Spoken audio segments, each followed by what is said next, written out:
Hey guys, welcome back. Before starting the naive Bayes machine learning algorithm, we should first look into the Bayes theorem, because the Bayes theorem creates the foundation for naive Bayes classifier.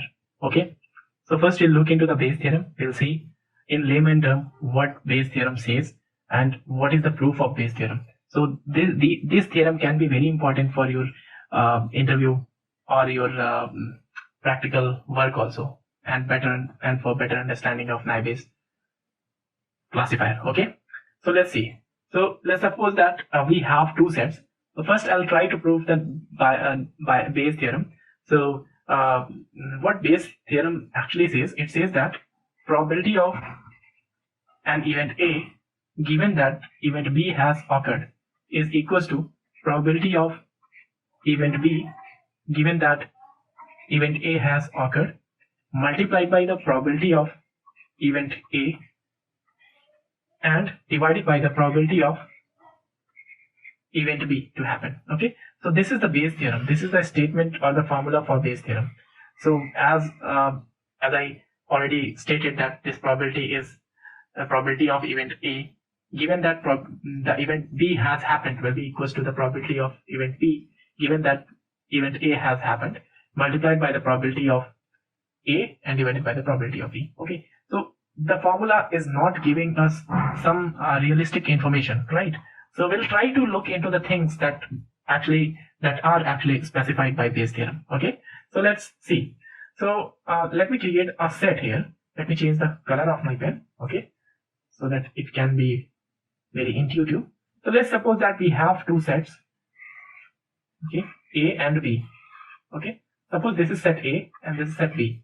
Okay, and these sets are reflecting the events that are occurring. So suppose that we have experimented with something and we got the results, and results are in such way that some results are pointing out towards event A and some results are pointing out towards B. So here are some events that have happened and they are actually given this random variable A, and similarly there are other events that have happened and they are given this random variable B. Okay, and this is the basically common area where we have ambiguity, or you can say that in this region both event A and B are happening. Okay, so this will be given by A intersection B. Okay, now if I want to find out the probability of event A such that B has already happened. Okay, so let me again change the color. Suppose I want to find out the probability of event A provided that event B has happened. Okay, so if event B has happened, then we already know that this is the region of interest for us, right? And now in this region we want to see what is the probability of A.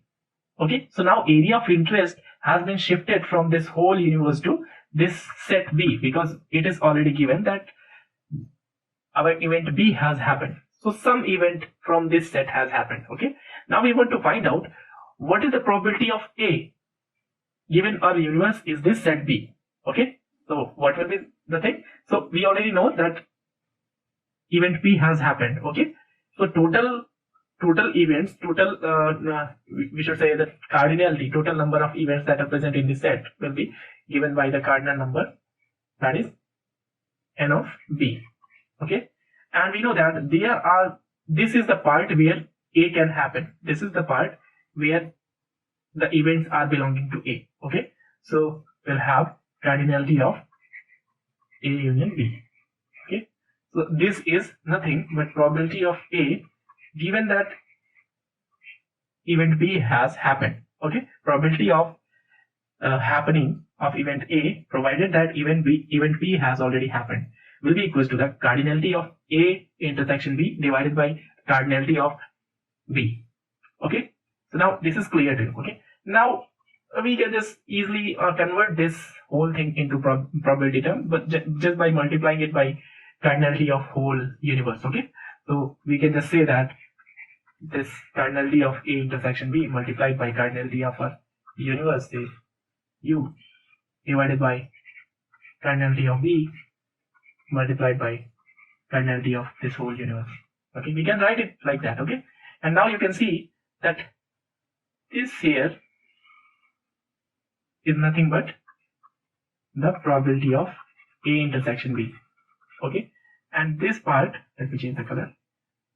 This part here is nothing but, in the denominator, it is probability of set B, right? Okay, so now we can write it like that: the probability of A intersection B divided by the probability of event B. Okay, now we know that this relation is there. Okay, now we just arrived at this relation at that. Similarly, we can just have, you can say that in place of A, if I'll replace, in place of A, if I'll replace here B, and if I replace here A, I'll get a new relation. That will be probability of B given event A has happened will be equals to probability of B intersection A divided by probability of A. Okay, so these are the two relations that we are getting, right? Okay, right. So now let me erase it. Okay, so now we have two relations. One is probability of A given B is equals to probability of A intersection B divided by probability of B, and another is probability of B given A is equals to probability of B intersection A divided by probability of A, right? And we have seen that how these things are related in Venn diagram. Okay, but now you can see that this term here, we already know that intersection is commutative. Okay, so we can always say that probability of B intersection A will be equals to probability of A intersection B, right? And we know that probability of A intersection B will be nothing but, when we'll shift it to that side, it will become probability of A given event B has happened multiplied by probability of B. And we know that this thing is equals to probability of B intersection A, and this thing is equals to, when we take it this side, probability of B given that event A has happened multiplied by probability of A. So in this way we can see that these two terms are equal. Okay, and hence we can write that probability of A intersection B multiplied by probability of B will be equals to probability of B provided that event A has happened multiplied by probability of A. Okay, and hence we got probability of event A provided that event B has happened will be equals to probability of event B provided that event A has happened multiplied by probability of A divided by probability of B. And this is the Bayes theorem. Okay, so now this is it, and in the next video we'll see how this Bayes theorem is basically related to our Naive Bayes classifier. Okay, yes, remember these theories, because these will be directly or indirectly asked in your machine learning or AI engineer interview. Okay, thank you for watching. Just subscribe to this channel if you haven't. Like the video if you really liked it, if it was informative for you. If you have any suggestion, just comment down, and I'll be implementing your suggestion in my video. Thank you for watching. Bye bye. Have a nice day.